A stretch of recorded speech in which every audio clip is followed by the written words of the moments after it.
안녕하세요. 마음 우체국 코너의 김재욱 원장입니다. 오늘은 집착 때문에 연인분이 늘 떠나신다는 사연을 보내주셨습니다. 저는 사람들과 어울리는 걸 좋아하지만 사람들은 저를 좋아하지 않습니다. 학창시절 왕따도 겪었고 지금도 친구가 없는 편입니다. 그러다 보니 저의 외로움과 애정 결핍을 채우기 위해 애인에게 집착을 하게 됩니다. 누구랑 연락해? 나 좀 신경 써줘 라고 자주 말을 합니다. 연애할 때마다 싸우는 일도 지치는 일도 많았고 어느새 애인들은 저를 떠나갔습니다. 애인에 대한 저의 집착 고칠 수 있을까요? 집착을 하시는 분들 공통적인 특징이 하나가 있습니다. 본인이 사랑받을 수 있는 존재라는 걸 잘 믿지 못하신다는 점에 있어요. 먼저 부모님에게서 충분한 사랑과 공감을 받지 못한 분들은 이제 그 원인을 혹시 내가 뭔가 문제 있기 때문에 그런 건 아닐까? 라고 오해를 하시게 되고, 이런 것들이 이제 학교 생활을 하다가 따돌림 또는 폭력 행위 같은 것들을 만나게 되면 다른 사람들이 나를 사랑하지 않는 이유가 역시 나에게 문제가 있어서 그런 게 아닌가로 좀 이렇게 정리가 되세요. 물론 이 정리가 올바른 정리는 아니죠. 부모님이 나를 사랑하지 못하는 이유는 내 문제가 아니라 부모님 문제인 경우들이 보통은 대부분이고, 학교에 있어서 문제가 생기는 경우도 이유 없이 미움을 받거나 아니면 본인이 한 작은 실수가 크게 부풀려져서 그런 안 좋은 일을 경험하시는 경우들이 대부분일까요? 그런데 이런 분들이 이제 성인이 된 이후에 경험하시는 것들이 바로 애정 결핍입니다. 내가 사랑받을 수 있는 존재라는 확신이 없기 때문에 다른 사람이 나를 사랑해 줄까에 대해서 늘 의문을 가지게 돼요. 그래서 가장 흔하게 나타나는 행동이 의심하고 확인하는 겁니다.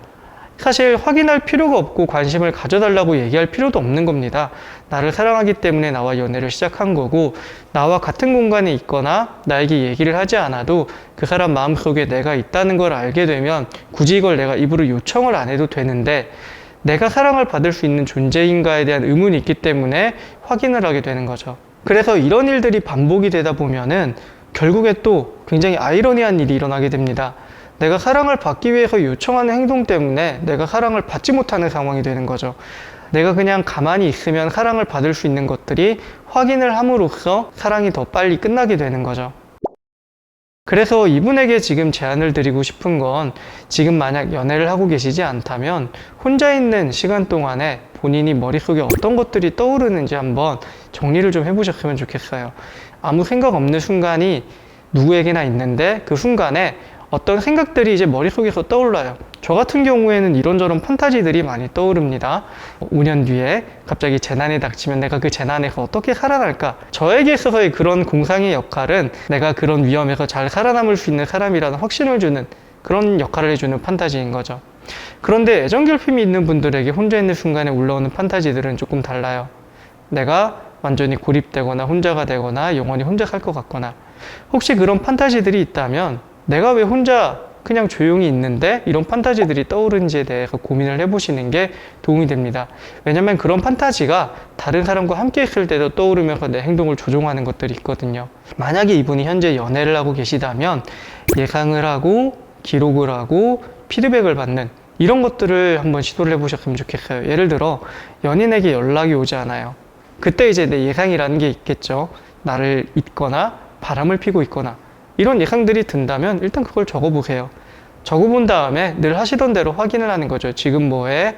어디 있는 거야? 그래서 실제로 연인분의 이제 반응을 보고 내 예상 중에 맞았던 게 어떤 게 있는지, 틀린 게 어떤 거 있는지 이런 것들을 구별을 해보셨으면 좋겠어요.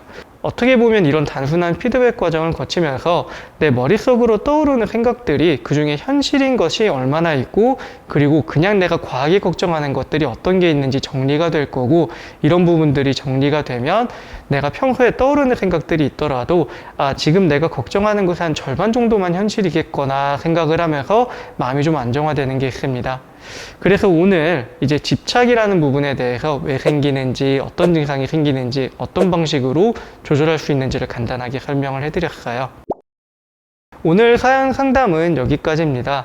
상담을 원하시는 분이 있다면 사연을 보내주시면 돼요. 지금 이 영상이 도움이 되셨다면 좋아요와 구독 그리고 알림 설정 부탁드릴게요. 감사합니다.